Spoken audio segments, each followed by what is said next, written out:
Good morning, guys. Just checking for a couple of eggs here. Nothing yet this morning. They are lazy lately with their egg laying. Not sure what's going on. Want to see something really cool with this truck in the background? Really cool. First off, just look how sweet it is. But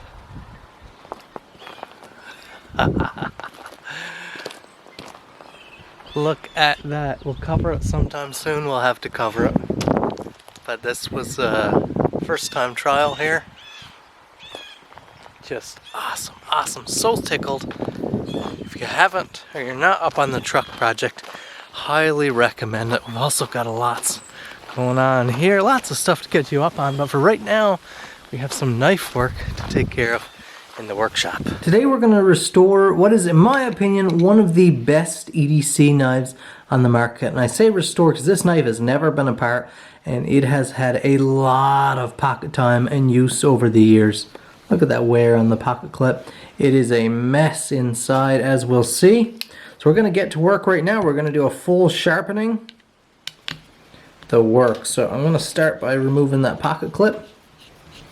T6 and T8 screws on this thing, which is very predictable. If you're big into folding knives, T6 and T8 are going to be your bread and butter torque sizes for all your screws. Now I just think the Spyderco Delica is one of the best EDC knives on the market. I'm actually a huge Spyderco fan for a couple different reasons. One, I think they look cool. They're really unique.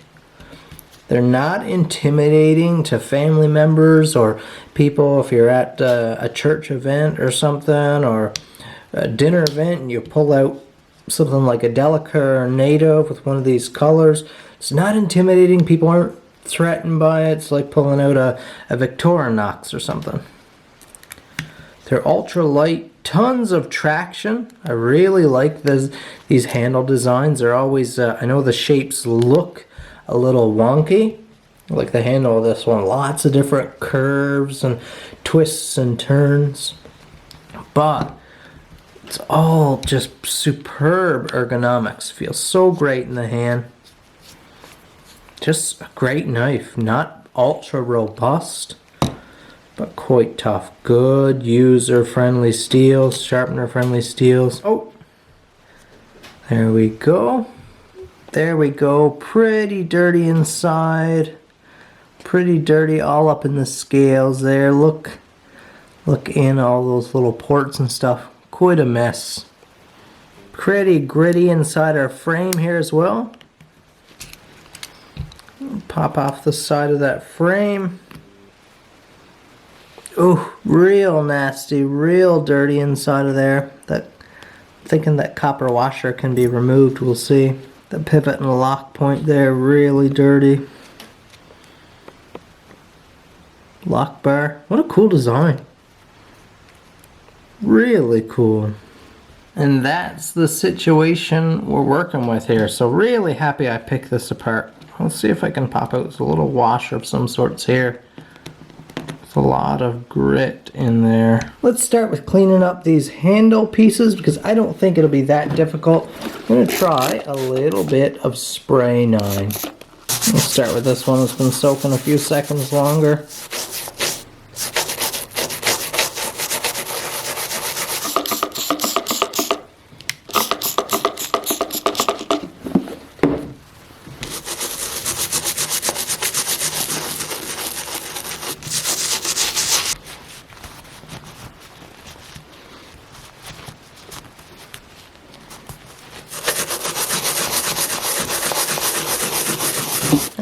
Much better.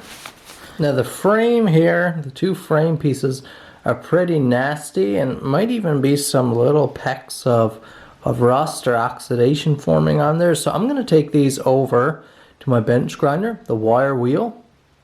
You can clean this up with a little scouring pad as well if you have one. I'm just going to clean these up on the wire wheel. That'll scuff everything off of there and have it nice and squeaky clean for us.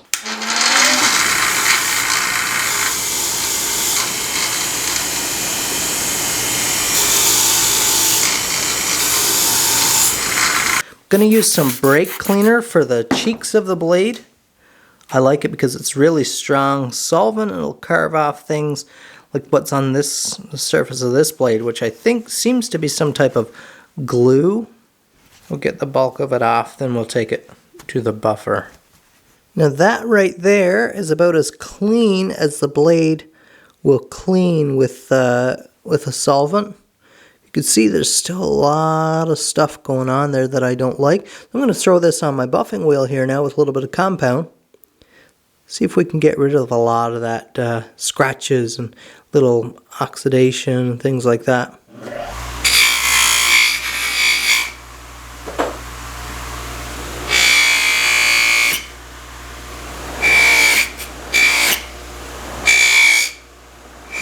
Much better. Not flawless, but much better for this old blade. Ooh, this old blade, that is just lovely. Look at that. Now before we reassemble the knife, why don't we do a little modification here.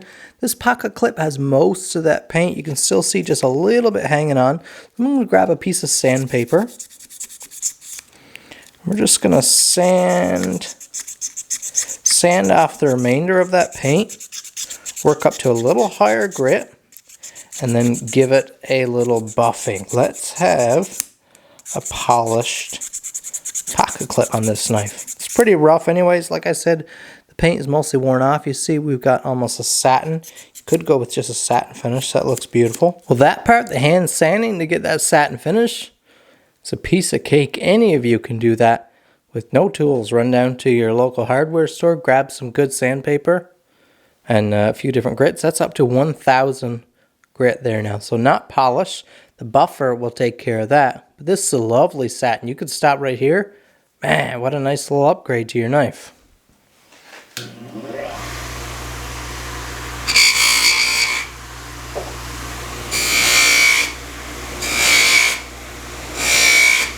Now we have these little oxidized copper bushings, and they're quite grimy.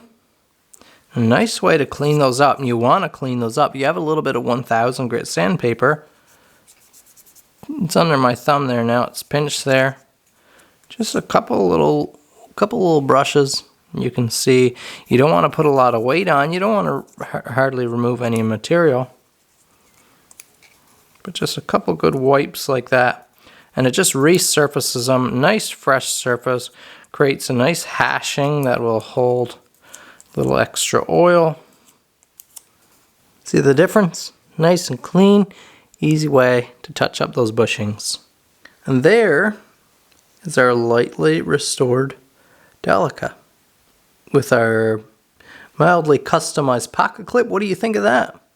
I think that's just a lovely addition. Adds a little bit of a higher end premium element to this knife.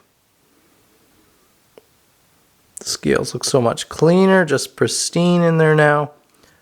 Operates so smooth. That pivot is just glassy now, where it was all gritty and sticky before.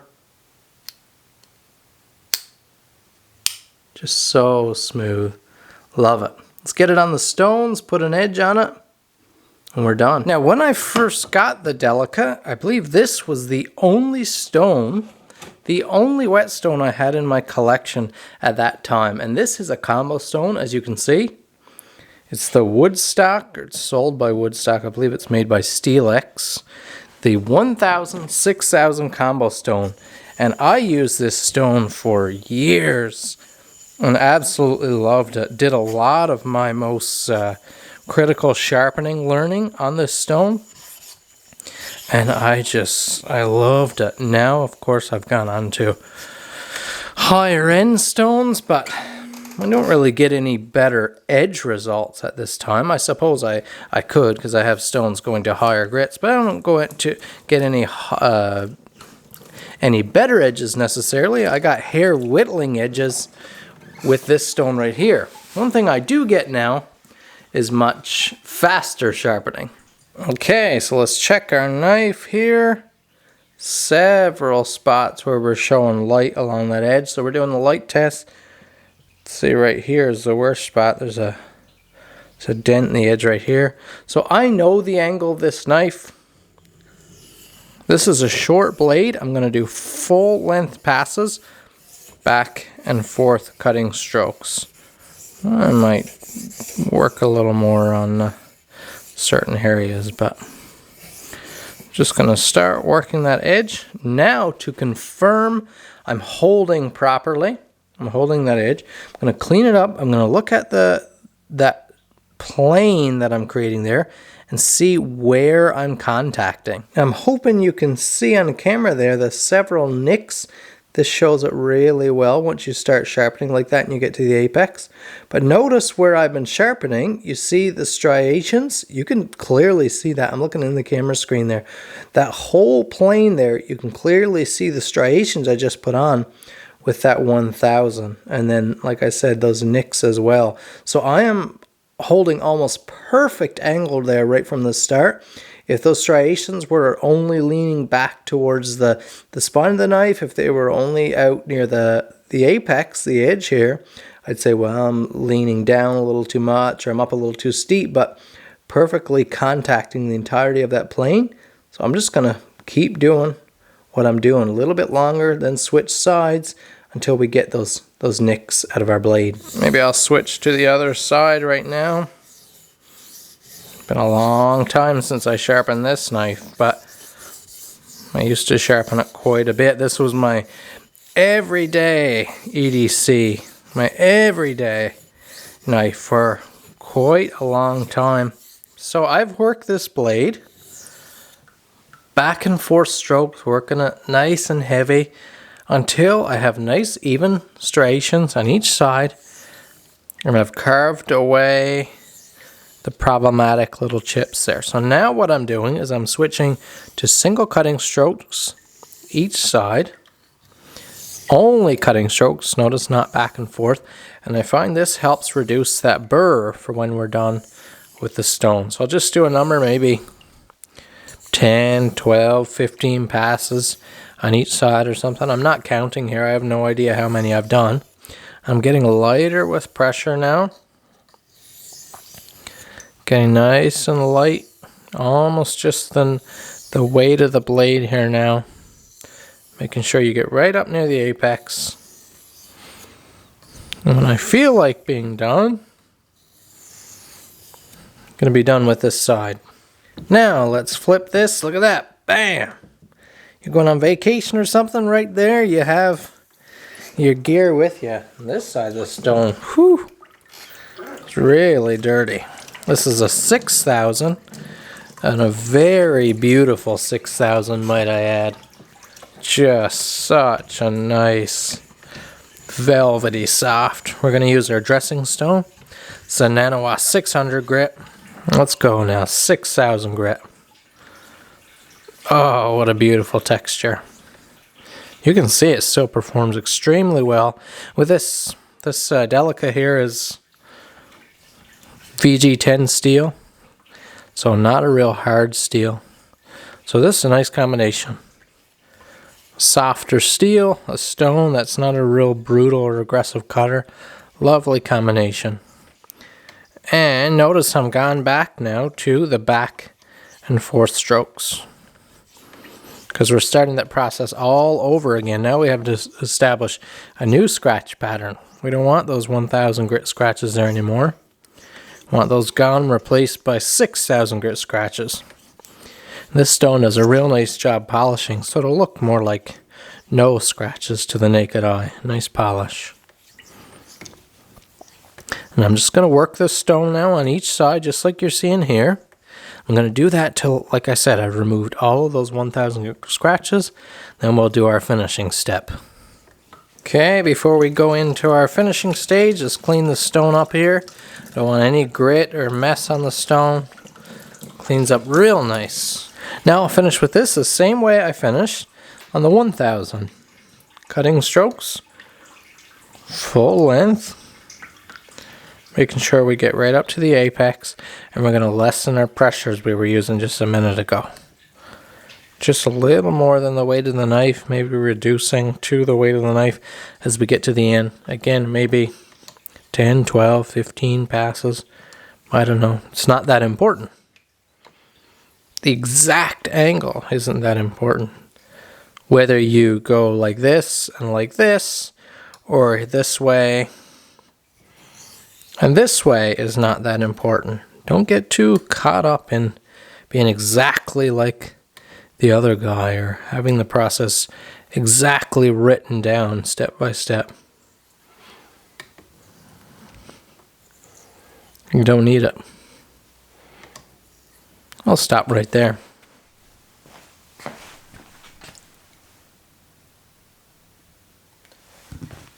Now, believe it or not, I still have these straps I used pretty much back when I started. I've had these for a long time. This is a suede side piece of leather. I don't know where this came from, if it came from an old purse or an old jacket or something, but it's nice and soft. It's pretty supple.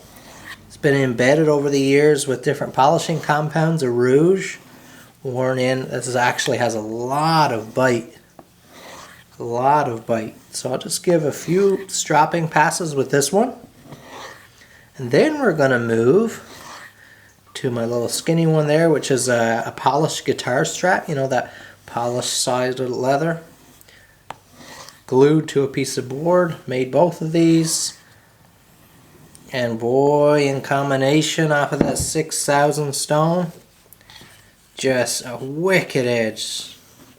This VG10 I find produces an incredible edge anyway. It's just pretty easy to get a vicious edge on. But that polished side just gives it that last little bit of just beautiful, beautiful crispness. There we go. And that's it for this video. I hope you enjoyed watching it. Hope you learned a little something. Man, I just love this EDC blade. Brings back some good memories. Leave me a comment down below. Subscribe if it's your first time here.